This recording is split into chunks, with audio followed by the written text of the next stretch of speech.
Hey guys, it's the Fisher Brad, and today I'm at the Homestead Dam.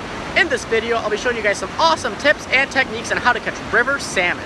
Before I start fishing, I'm going to show you how to rig up at my truck. First off, I'm going to show you some things to catch salmon, and I'm going to show you how to rig up your line. Now these lures right here work really good. This is a thunder stick. This is actually the junior size thunder stick. You can actually get them with bigger bills or small bills. And this is the hot and tot. Both of these lures in the water create a lot of action. They go back and forth, they go all over the place, and it can get the salmon to strike. Now my next technique of fishing is the bead. This one's actually store-bought. I actually make my own, but right here, it's a good representation of just a single egg floating down the river. You can use split shots, you can use a bobber, either way will get fish. This is the bead I actually made myself. It is actually orange with a pink blood dot. Now I've caught all my personal best fish with this for salmon and steelhead. For the last technique I'm going to show you guys, it's fishing with skein. Now fishing with skein and spawn work really great. I've only ever cured eggs one way, and that's with the Fire Cure pot ski. Now you have to be really careful when you use this because it can actually burn your eggs, so you have to make sure you don't use a lot of it. You got to season it like you would your own food. Now that we've gone over the stuff that can work to catch salmon, we're going to be going over hooks. Now, a lot of people think, oh, it's a big fish, you need a really big hook. Actually, no. In the river I'm fishing, you're only allowed a 3/8 from the shank. But trout beads are my favorite to use. They're a little pricey. They're about $8 for 25, but they do not bend. Now, a great tip with these is you want to have your drag set low. You got to fight a salmon that's tired out. It's not like a pike where you can just drag it in. Salmon will keep going on and on and on, especially the fresher fish. Now for your line. I like to run 30-pound braid for my main line. I then attach a monofilament or a fluorocarbon leader with some nice swivels. I definitely recommend guys using at least 20-pound monofilament or fluorocarbon. Next thing you guys are going to want to get is you want to get at least a 15-gram bobber and some nice tubing to put it on your line. We already got the 30-pound braid on there, so what you're going to do first is you're going to put the tubing, you're going to cut 2 pieces off, one for your top part of your bobber and one for your bottom part of the bobber. Put that on your braid, and then next attach a swivel.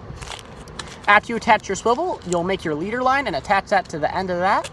And then you can either put your lure on or your skein. Now the reason why we use the tubing is because if it's on your main line, it's not going to be in the way. You can always run a lure on your leader line and the tubing's not going to affect your thunder stick or your hot and tot at all.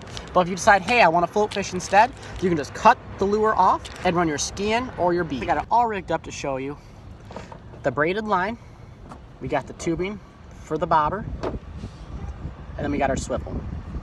Now I actually tie clinch knots with all my knots. A lot of people recommend polymer knots. When you tie up, you're gonna wanna make sure you leave access.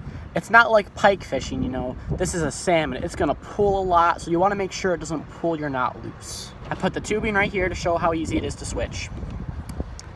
I got the swivel, the leader line, and I tie down a lure. Now all you'd have to do, take your knife, cut off the lure, and just throw on a basic hook, and then throw your bobber on there.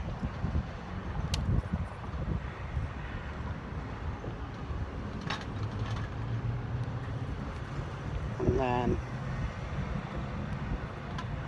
pull it tight, and you'd be all set with your bobber. Like I said, the greatest thing about this is you can switch up with ease with this setup.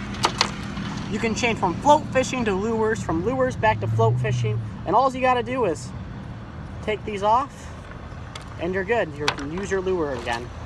When you're throwing your bobber, you're also going to want to have some weight below the bobber, especially with throwing skein. It helps you cast it out where you want it. This also works really good with drift fishing with beads. When I'm running my bead, I like to pull it all the way through and loop it around twice. So I'll put my line through the hole, pull it around, and put it through the hole again.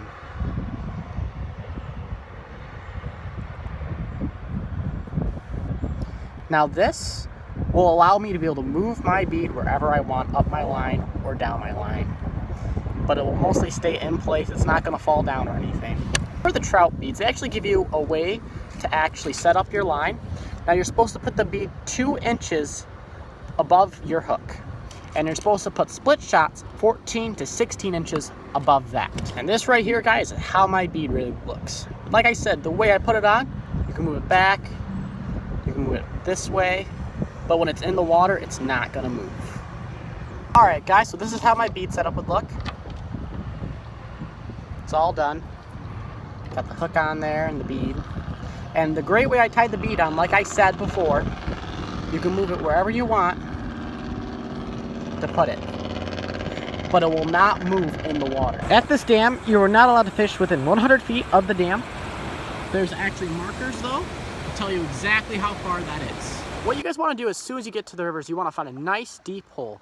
The salmon, when it's sunny out, they don't like to stay in the sunlight. They like to stay in the deep holes underneath logs, so sometimes it can be hard to find them. For that reason, I definitely recommend getting a nice pair of polarized sunglasses. When it's an early run and it's not late in the fall like September, it can be really hard to spot the salmon. With this, you can actually see the salmon in the holes.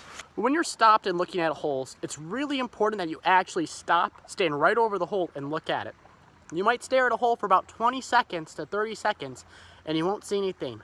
But eventually you might see a tail, and that's when you know that the fish like to stay in that hole. When you are early salmon fishing, it's kind of like hunting. You have to be patient and you have to wait for them to come. Now, I like to stay at this hole all the way across. It's super shallow so I can see them coming up. And then the only deep spot where they have to go through to get across is way over by the other bank. This is a perfect spot. It's super shallow. All the way down there, all the way up there, until we get right over here.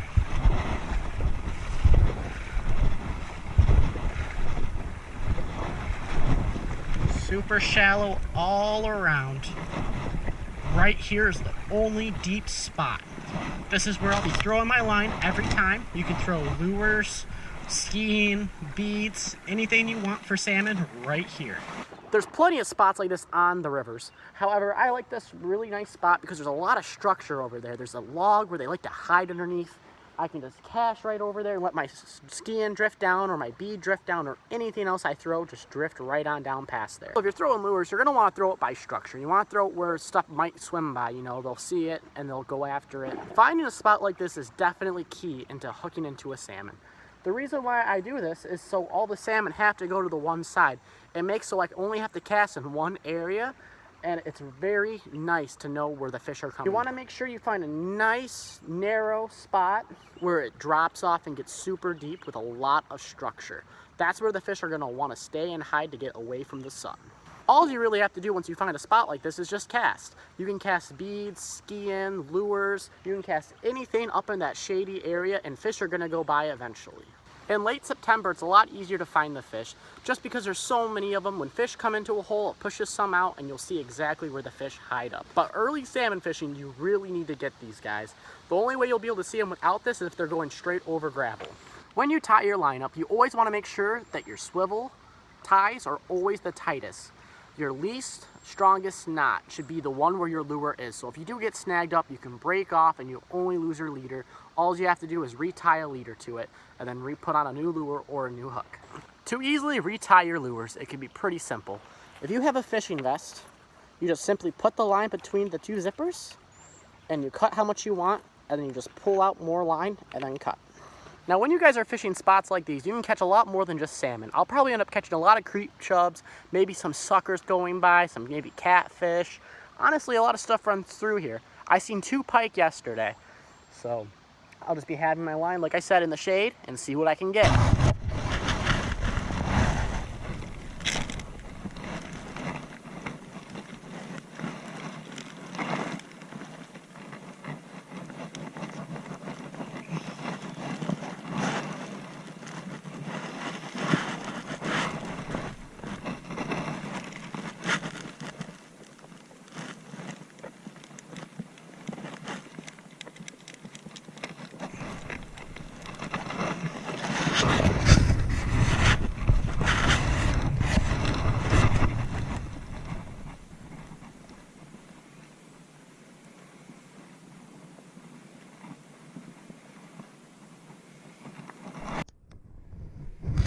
When you're making your casts, you never want to overcast and let a lot of extra line out. You only want the amount of line that you need. So right there, I'm going to close it. Hold the pole upward, let the water move my rod. And it'll move your line down the water.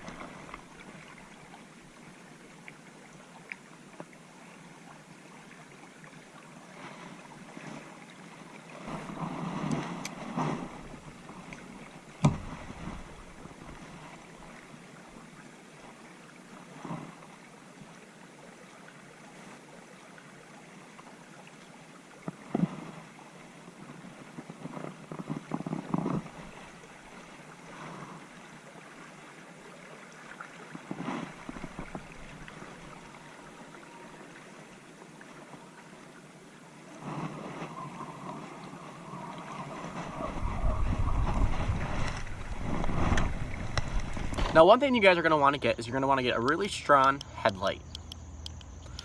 This stain works really great. It helps you see all the fish in the water if it's clear at nighttime. But it lights up the whole riverbank so you don't trip on rocks, on trees, wherever you're walking, you'll be fine. The time you really want to fish is from about 7 o'clock all the way up until about 9 a.m. That's when the fish are wanting to move. After it hits 9 a.m., the sun comes up and the sunlight is all over the water. They're just like us. We don't like to sit in the sun all day long. They like to sit in the deep pockets. So really fish those pockets underneath the structure. You really want to stick to that time when it's August. In September, it really doesn't matter. There's a lot more of them. But when it's early salmon fishing, you really want to stick to a good time where they're actually moving to get the best chance of hooking up.